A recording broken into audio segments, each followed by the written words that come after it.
Magandang araw mga ka-EDZI fans, mga kalingap, at sa lahat ng solid supporters na lagi nating kasama sa bawat issue, sa bawat kwento, at sa bawat pagtanggol. Welcome back sa ating channel kung saan pinag-uusapan natin ang mga trending, maiinit at minsan nakaka-stress pero interesting na mga ganap sa mundo ng kalingap. At ngayong gabi mga kaibigan, medyo mabigat ang ating topic. Kasi once again, may kumakalat na picture to GCash issue na talaga namang pinag-uusapan sa social media.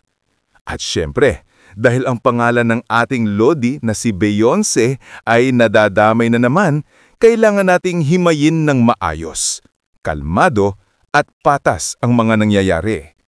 So ayan na nga, nagsimula ang lahat sa isang live stream ni na Kuya Red Zane at Dr. Love, kung saan may mga lumabas na usapan tungkol sa umano'y pagpapadala ng picture kapalit ng GCash. Hindi pa man klaro ang buong detalye pero ang sabi nila may mga resibo raw. Ang mas mabigat pa rito mga kaibigan ay ang pagkakasangkot ng dalawa sa mga kaibigan ni Beyonce, kaya hindi maiiwasan na madamay na rin ang pangalan niya. Dito na pumasok ang emosyon. Kilala natin si Beyonce bilang isang matapat at palaban na kaibigan. Yung tipong ipaglalaban ka kahit pa siya mismo ang maipit. Kaya naman, hindi na niya rin napigilan ng sarili at naglabas siya ng mahaba at emosyonal na post sa social media. Sa kanyang post, malinaw ang mensahe ni Beyonce. "Stop bashing na po, please. Naaawa na po ako sa mga binabash nyo na ginagawa lang naman nila ang trabaho nila. Kung meron kayong galit, ako na lang po ang i-bash ninyo." Sincere at kalmado ang tono ng post niya. Hindi siya nagtataas ng boses, hindi siya nag-aakusa, bagkus nananawagan siya ng respeto at kababaang loob.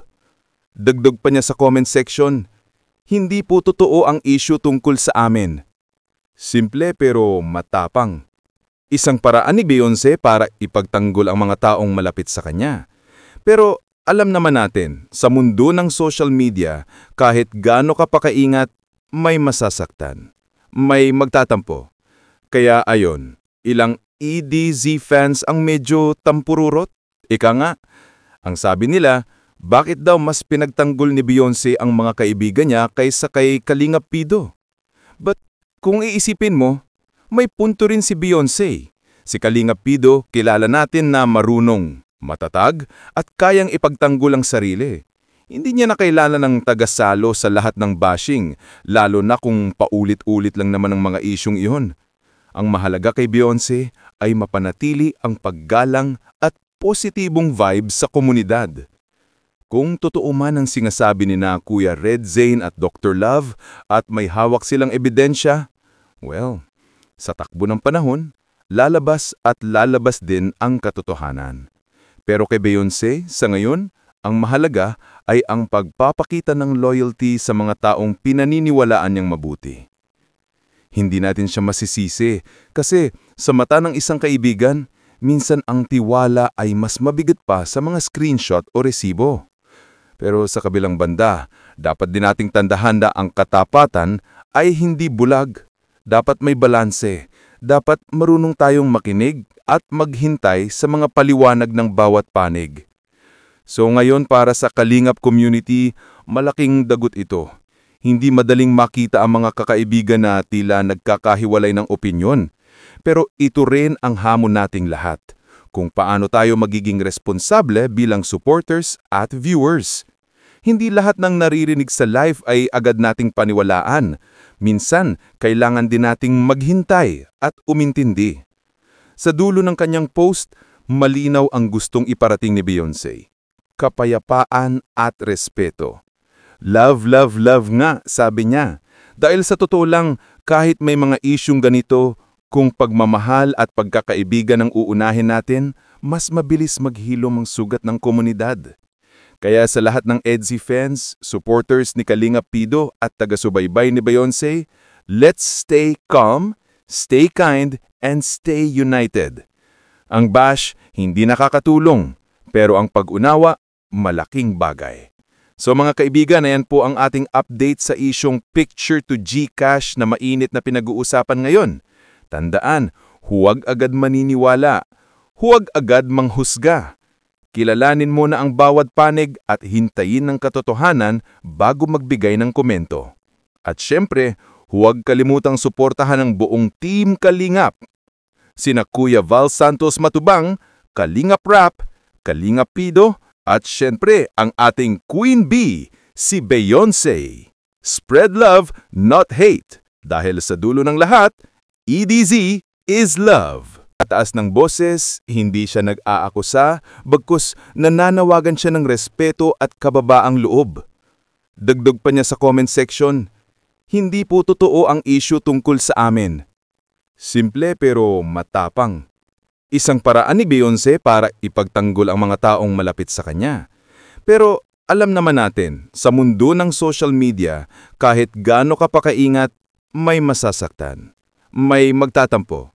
Kaya ayon, ilang EDZ fans ang medyo tampururot. Ika nga, ang sabi nila, bakit daw mas pinagtanggol ni Beyonce ang mga kaibigan niya kaysa kay Kalingap Pido?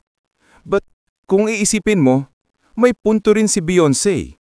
Si Kalingap Pido, kilala natin na marunong, matatag, at kayang ipagtanggol ang sarili. Hindi niya na kailangan ng tagasalo sa lahat ng bashing, lalo na kung paulit-ulit lang naman ang mga isyong iyon.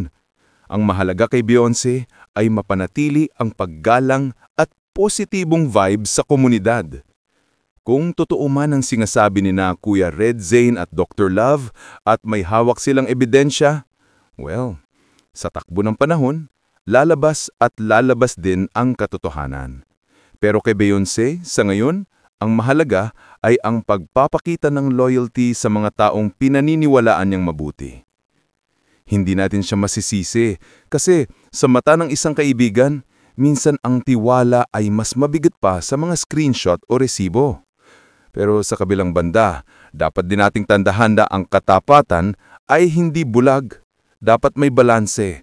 Dapat marunong tayong makinig at maghintay sa mga paliwanag ng bawat panig. So ngayon para sa Kalingap community, malaking dagot ito. Hindi madaling makita ang mga kakaibigan na tila nagkakahiwalay ng opinyon. Pero ito rin ang hamon nating lahat. Kung paano tayo magiging responsable bilang supporters at viewers. Hindi lahat ng naririnig sa live ay agad nating paniwalaan. Minsan, kailangan din nating maghintay at umintindi. Sa dulo ng kanyang post, malinaw ang gustong iparating ni Beyonce.